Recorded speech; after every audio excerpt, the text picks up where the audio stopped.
What's going on YouTube? It's Yadi Creations here, and in tonight's video I'm going to be taking you guys step by step throughout my Photoshop editing process using my photo shoot that I did for my cousin's clothing merchandise that he put out recently, and hope you guys enjoy. Let's get into it. So the first thing I do is I go through all of the footage that I have, so I scrub through it all. I go through the ones that I favor the most, and then I start from there because in the beginning it was a bit blurry, and I just go to the part where I feel like it's not as bad and I can like fix it up in post. So here's one. Then we go through all of these, and I'll pretty much like skip through some parts or fast forward as I go through it.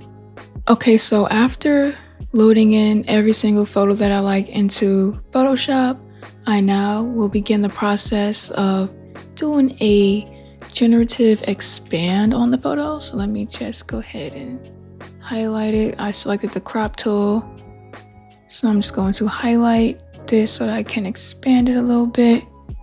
Generate. I don't like the bottom, but I do like the top corners. Can we get one more? Let's see. All right, we have 6 options to choose from. You will see me look to the left a lot, like basically in front of me, just so I am following my notes correctly, because I do keep my Photoshop notes here on the side as I am editing, so I am following along with my process. Besides that, let's get back into this. So also what I want to do is crop this photo a bit because I don't want this black arm of my couch in there. So I just need to be able to I wish I could just tilt this like on a different axis, but looks like I'm just have to like boom and hit done. So I'm doing the generative expand so I can give myself more room in the canvas. There we go. Just, instead of having such like tight hand room right here, I just kind of spread it out a little bit more so that way I can have more room surrounding me just a little bit. So far doesn't look too bad. That one kind of looks a little weird because I'm making sure my hands don't look too like off-putting. So I'll go with this one because this one looks the most realistic with my pants. So I'll go with that one. Let me just make sure. Yeah, okay, so I'll go with that one. So I had to read my notes really quick.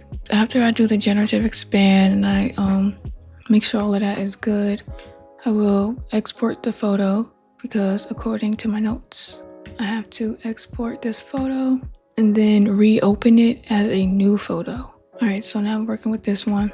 Now we're at the patch tool part of the edit after saving the photo and all of that. So I'm going to take this line, make it a smart object so you can do what I need you to do.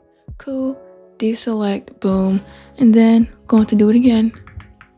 Take this line, boom, drag it to a smoother part, deselect, do it again. Gotta be very careful because my ear is right there. And then zoom in some more. Gotta get this section. And then you just do that pretty much continuously until you clear out all of the wrinkles or lines in the photo that you see, just to make sure everything is looking neat as possible. All right, so let's see so far. So we got a big old fat old line right here. So let's just take care of that and just move that. Take care of that line and move that in here.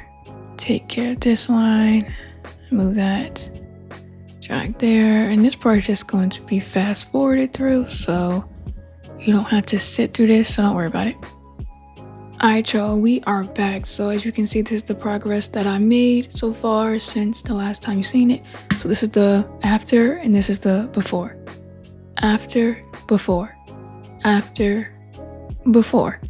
Now it's not gonna be perfect, but it doggone sure ain't gonna be as wrinkled as it was, I'll tell you that. So now that we did all the patching that we can do for this photo, let's move on to the next step.